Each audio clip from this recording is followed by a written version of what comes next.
voltar às origens. Muitas vezes, em qualquer realidade humana, para que se consiga o sucesso, muitas vezes ajuda a voltar às origens, aquilo que na origem foi um sucesso, aquilo que na origem estava em germe naquela empresa, naquela cultura empresarial ou naquela realidade humana, voltar àquela origem faz com que tenha de novo o êxito, o sucesso. Isso que é algo tão humano, né? Serve também para aplicar para a vida da igreja. Voltar às origens, ver o que os cristãos da primeira hora faziam como inspiração para que nós possamos orientar nossas ações. É isso que eu me proponho a fazer, olhando um pouco o exemplo dos primeiros cristãos. O nome, através disso já é imediato, o nome é dado para aqueles primeiros que abraçaram a fé quando o cristianismo começava. Podemos dizer que pegaram o bolo quentinho, tinha acabado de sair do forno, né? E aí tinha então muitas pessoas que tinham conhecido os apóstolos ou foram discípulos imediatos de um outro discípulo do apóstolo, alguns idosos, é verdade, talvez tivessem contato com o próprio Cristo na Palestina. Então, algo maravilhoso, essa época chamada assim, dos primeiros cristãos, em que podemos encontrar muito bom exemplo para a nossa vida espiritual.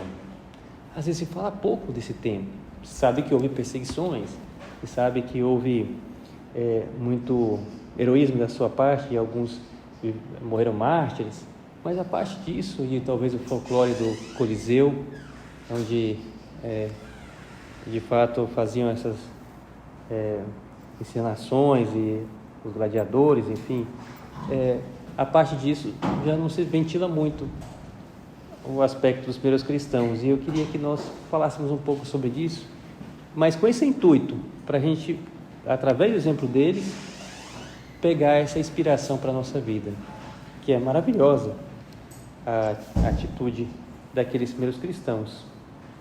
Primeiro, vamos olhar então um desses ensinamentos dos primeiros cristãos. O primeiro deles, eles que viviam com heroísmo a condição do batismo. Essa é a primeira grande lição que nós tiramos dos primeiros cristãos. Ser batizado supunha risco de vida, porque supunha que eu vou seguir essa fé, e essa fé é perseguida no ambiente em que eu estou. E mesmo assim, se dispunham aqueles primeiros cristãos a serem batizados, né? E encaravam o batismo como um caminho de santidade. Nós, às vezes, não valorizamos tanto. Em geral, recebemos o batismo de criança e nem sequer lembramos, né? Que dia que eu fui batizado? Não lembro, né? Sei lá, tem que perguntar à minha madrinha, aos meus pais, pegar a certidão de batismo. Mas eles não lembravam, né? Muitos eram adultos no começo. Houve muitos batismos de adultos, depois começou a ter mais batizados de crianças. Claro que quando se batizava, toda a família se batizava, inclusive a criança, mas a maioria eram os batismos de adultos, e tinham no seu coração aquela data em que mudou a vida deles e que queriam viver bem o cristianismo, aquela fé que tinham recebido, e sabiam que o batismo era um caminho de santidade, tanto que eles se chamavam assim. As cartas de São Paulo, eu não sei se você sabe, mas às vezes ele cumprimentava as pessoas, aos santos da igreja tal. Falavam assim por quê? Porque se chamavam assim. Eles queriam tanto ser santos que já se chamavam, não por uma pretensão de orgulho, né? Dizer, nossa, eu já sou santo e tal, né? Não, tinham uma batalha pela frente, mas queriam ser santos, e aí se chamavam assim, aos santos daquela igreja, aqueles que foram batizados e querem viver bem a fé. É interessante que até no modo de assistir a missa é emblemático isso, porque quem não era batizado não assistia a missa. Então, aí havia então toda uma preparação que é chamado catecumenato até hoje, em que no momento em que havia essa preparação, já começavam a assistir a missa, mas assistiam até um momento específico da missa. depois saíam, né? Aí assistiam a missa mesmo completa quando tinham já a condição de serem cristãos, de terem sido admitidos plenamente na fé, né? Bonito, né? Ver aquele desejo de viver bem a fé. Conta os Atos dos Apóstolos um relato a respeito, dizendo daqueles primeiros cristãos: com grande coragem, os apóstolos davam testemunho da ressurreição do Senhor Jesus. Em todos eles era grande a graça. Nem havia entre eles nenhum necessitado, porque todos os que possuíam terras e casas vendiam-nas e traziam o preço do que tinham vendido e depositavam-nos aos pés dos apóstolos. Repartia-se então a cada um deles conforme a sua necessidade. Deus tocou o coração e faziam aquilo livremente. Não quer dizer que temos que fazer isso, mas aquele espírito, né, de ajudar o próximo, de ajudar, de viver plenamente a sua fé, mesmo com risco de vida, era maravilhoso e entendiam a dignidade do batismo. É bom que nós perguntemos nesse primeiro exemplo: eu percebo o valor do batismo? Eu sei até a data que foi batizado, então vou pesquisar até, para poder até festejar.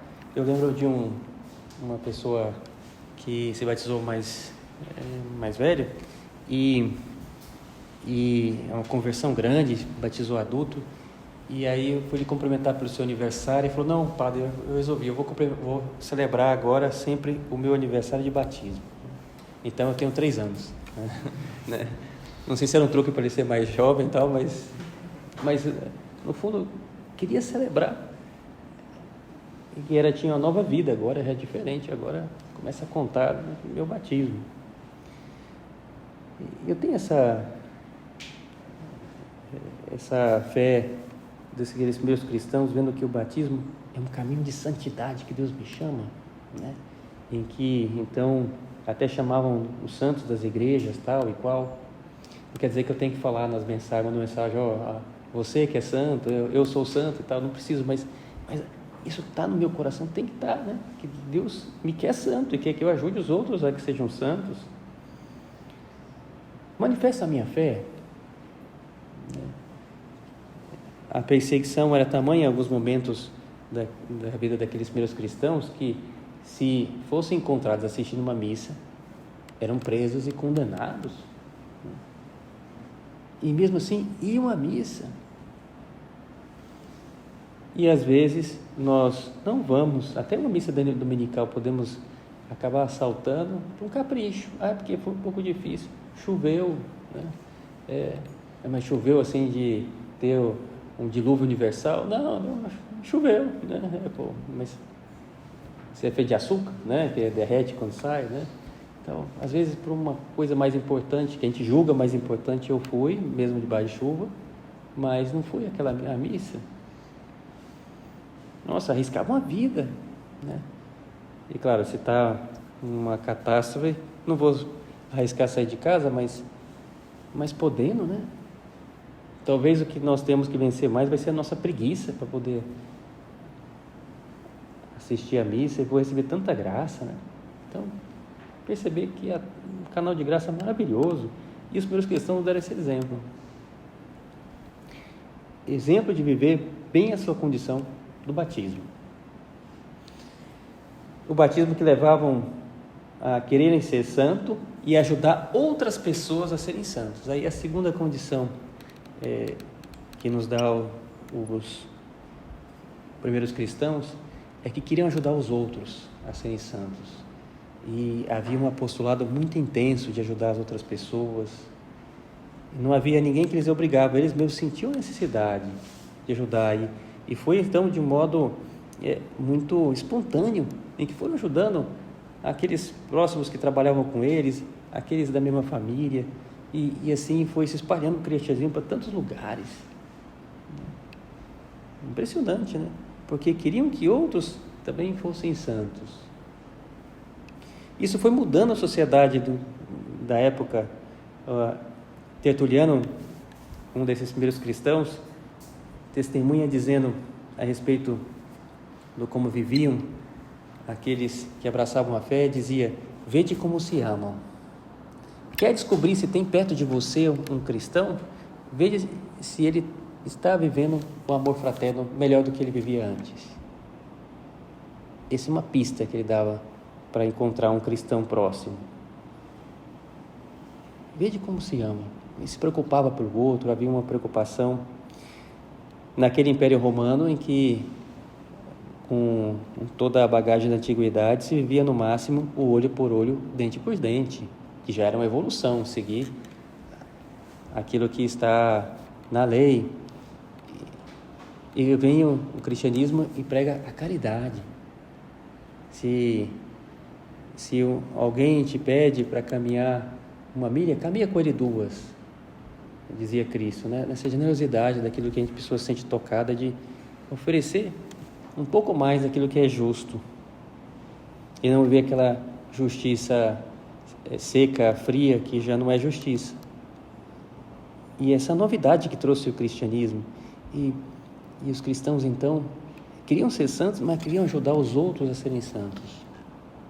São Paulo, impressionante, ele é preso, perseguido pela fé, e incansável. Na prisão ele começa a conversar com aqueles companheiros de cela, e aí começa a converter um monte de pessoas na cela.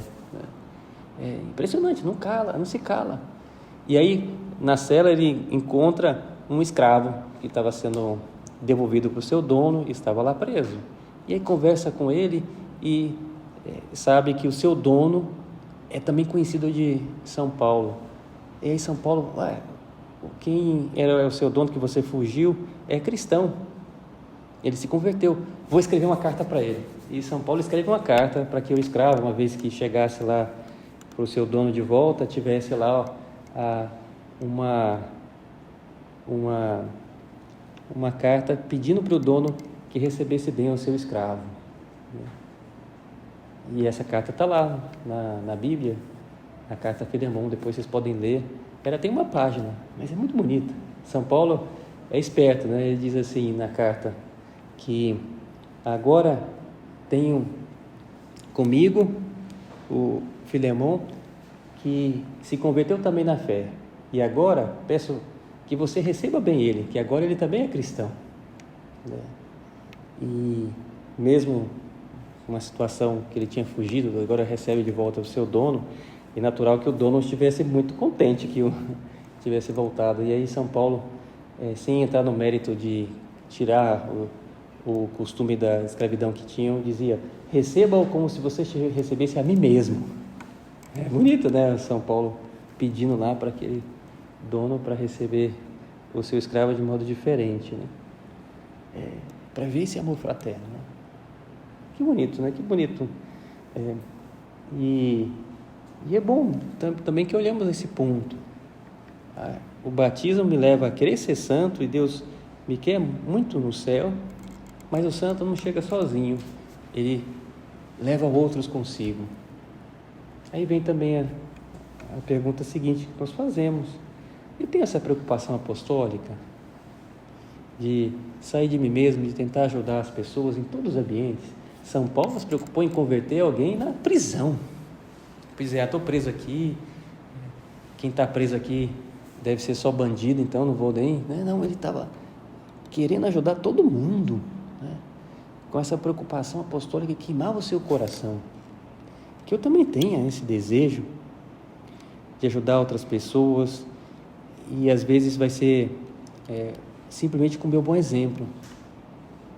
Entre os primeiros cristãos encontramos pessoas de várias profissões e que davam muito bom exemplo com a tarefa que realizavam.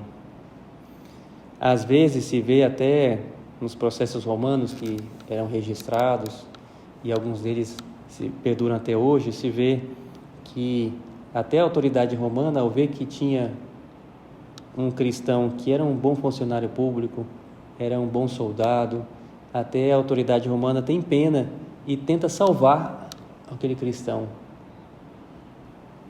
Às vezes toda a família que é encontrada assistindo uma missa é presa, e tem vários desses relatos em que a autoridade romana até pergunta: olha, vocês sabiam que assistir à missa tinha a pena de prisão e condenação à morte? E a resposta, sim. Aí ele começa a perguntar, mas por que você assiste à missa? Porque sem a missa não consigo sobreviver, precisamos da missa. Impressionante dizer isso para a autoridade romana que podia salvá-los, né? Mas mesmo assim eles dão um testemunho. E as perguntas você vai vendo que está querendo salvar. Olha, diz uma coisinha aí, olha que eu te escapo, eu te ajudo, tal. Mas contavam a verdade, eram presos e morriam, mártires pela fé. Um relato que São José Maria gostava muito de lembrar, são um relato dos mártires da Armênia. O Império Romano se estendia até aquelas regiões onde hoje fica a Armênia, próximo da Rússia, e é a história conhecida dos 40 mártires de Sebaste, a cidade da região. E esses mártires foram condenados a serem jogados num tanque gelado porque eram cristãos. E imediatamente eles se abraçaram uns aos outros para ter um calor humano assim, e começaram a gritar: 40 entramos na batalha, 40 coroas te pedimos, né? Porque sabiam que iam morrer com aquele frio, que foram jogados no tanque gelado, e um monte de soldado vigiando, e eles iam morrer de frio. Havia uma condição para escapar: quem quisesse podia sair da piscina, fazer um sacrifício ao deus pagão, né? Queimar um incenso lá e entrar numas águas termais e se aquecer. Então a tentação era grande, né? Eu vejo lá uma fumacinha saindo lá, é só ir para lá. Mas não, eles se abraçavam e 40 entramos na batalha, 40 coroas te pedimos, e gritavam 40. E o frio é muito forte, e um daqueles, diante daquela situação, não aguenta e sai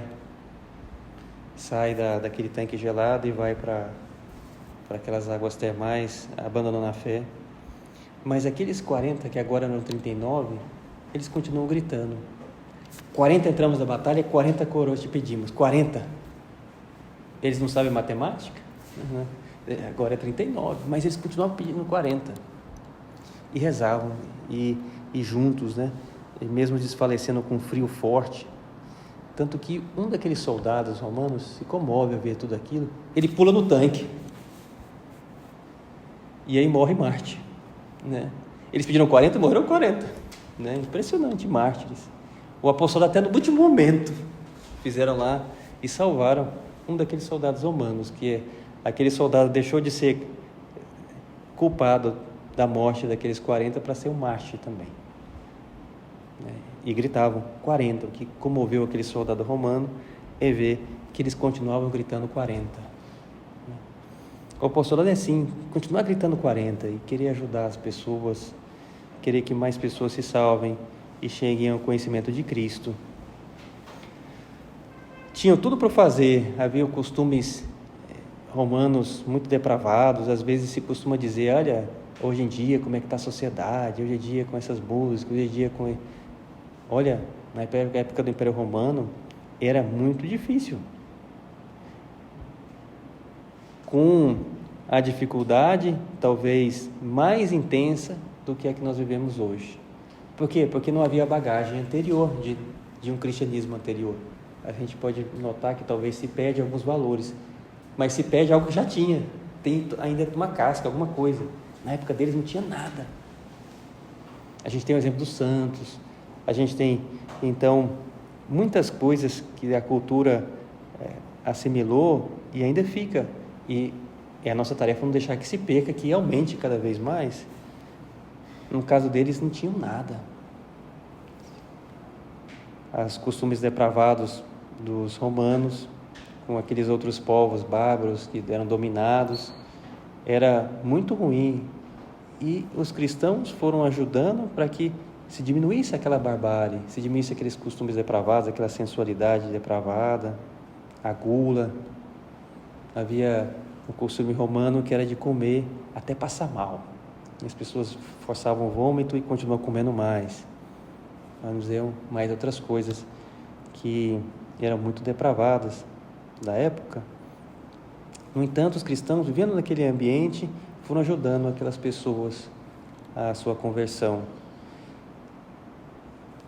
queriam ser santos, ajudavam os outros a ser santos, eram bons profissionais. Aí está um resumo das coisas que vivemos até agora e que nos ajuda, os bons cristãos de hoje, a se inspirarem dos bons cristãos de ontem. E queremos ter essa experiência. Um ponto mais para terminarmos na vida dos primeiros cristãos, e encontramos também algo muito bonito, é que ao viver a sua condição, não se apartavam do mundo, estavam em todos os ambientes. As ordens religiosas, que fizeram muito bem, continuam fazendo na igreja, não existiam. A primeira que se tem notícia com vigor é a Ordem de São Bento, que é mais ou menos depois da queda do Império, por aí, Império Romano. Exatamente quando, de certa forma, tem mais liberdade religiosa e assim se começa a ter, então, condição de ter as ordens religiosas. Então, não havia, eram leigos, pessoas normais no meio do mundo que ajudavam outras pessoas. Mais ou menos 400 anos em que a igreja foi assim. Então, quer dizer que aqueles primeiros cristãos não eram cristãos plenamente? Ao contrário, né? Então, isso só para dizer que conseguir uma santidade muito grande não precisa ser religioso, embora façam muito bem e ajudam muito a igreja. Mas os primeiros cristãos viviam plenamente a sua condição no meio do mundo. Por isso inspirava muito São José Maria a olhar para aqueles primeiros cristãos e ver como eles viviam. Em todos os ambientes haviam soldados, haviam artesãos, haviam políticos, haviam pessoas que se dedicavam ao ensino. Santo Agostinho, a retórica, que se converte e ajuda tantas pessoas. O Santo Ambrósio antes era um político lá da cidade, depois se torna bispo de Milão. De todas as profissões. Tem relatos, inclusive, de estudantes. Um relato bonito que aparece num grafite numa pedra. Os grafites, que são inscrições que aparecem, que se encontram nos achados arqueológicos. Há um deles que era de uma escola, se supõe que era de uma escola onde havia crianças, então se riscava a pedra e desenhava coisas, então você vê que a natureza humana é igual, né? Você fica pichando coisa na escola as crianças, então só que a diferença é que colocavam na pedra, riscavam a pedra, não tinha então condição de pintar porque não tinham de fácil acesso, então riscavam a pedra. E aí, uma daquelas inscrições, naquele lugar que supunha que talvez fosse uma escola, havia lá uma das crianças que desenhou, um desenho típico de criança, uma cruz, e colocou na cabeça do crucificado um burro, como se fosse uma ofensa, e escreve embaixo: Alaxamenos adora o seu Deus, como que zoando aquele cristão, talvez, lá, né, então, como fosse um burro, assim, né? O bullying, né? Sei que o bullying é antigo também, né? E aí, embaixo, né, a criança lá, provavelmente criança, responde ao moleque que fez isso para zoar dele, talvez vê depois aquilo lá, e ele escreve lá: Alaxamenos fiel, né? Eu sou fiel, eu sou cristão mesmo, eu sou fiel, né? Sou cristão mesmo. Bonito ver, né? Todas as profissões, todas as condições da sociedade queriam ser fiéis àquele carisma que tinham recebido, aquela graça do batismo, e não mudavam a profissão. Deixavam os costumes que eram compatíveis com a fé, mas não mudavam a profissão. Um jeito até de encontrar cristãos era olhar se eles tinham o costume de assistir os espetáculos gladiadores e se agora não iam mais, porque era uma afronta, não porque morriam cristãos naquele espetáculo. Às vezes se coloca muito isso, mas às vezes eram mais guerras mesmo entre aqueles guerreiros, alguns presos políticos, alguns dominados, povos dominados, enfim, havia também, claro, os cristãos, mas às vezes pensa que só tem primeiros cristãos que eram lançados lá, mas não era isso.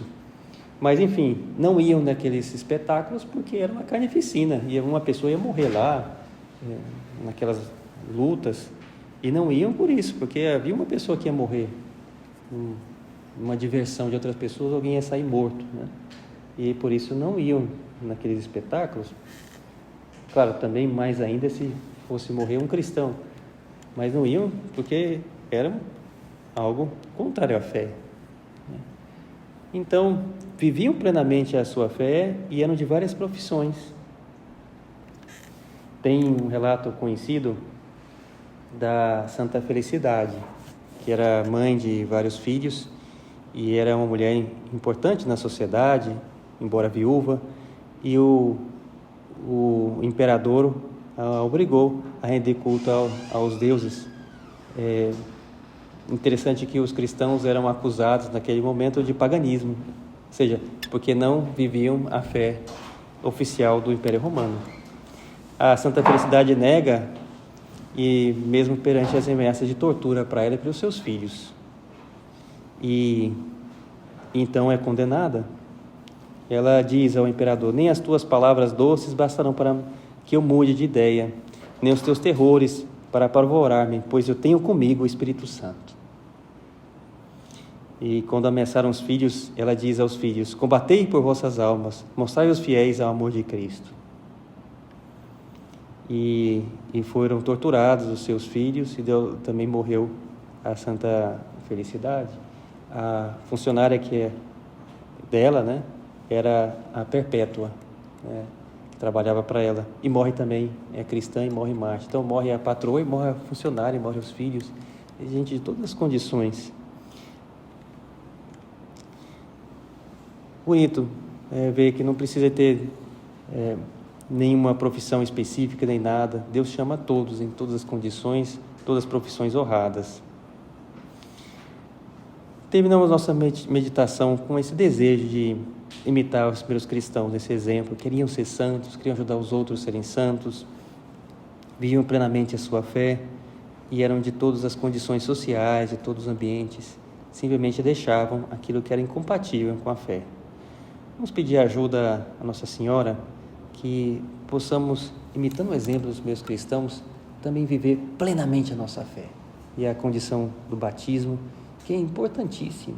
Às vezes não damos importância. Nossa, e foi batizado, Deus me chama a ser santo, né? Simplesmente pelo batismo, que já é uma grandiosidade, né? Que eu vivo bem essa condição.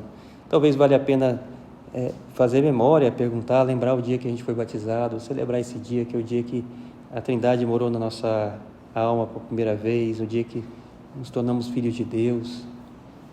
E através dessa data, até ao celebrá-la, querer viver cada vez mais essa condição que nos assemelha aos primeiros cristãos.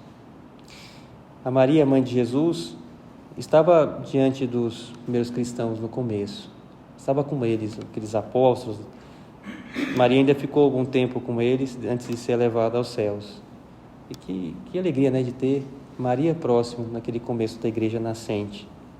Vamos pedir para ela que, do mesmo modo que ela esteve próxima lá, que ela também esteja próxima de nós e nos ajude a viver plenamente a fé que o seu Filho Jesus quer que vivamos, dando esse bom exemplo em todos os lugares que estejamos.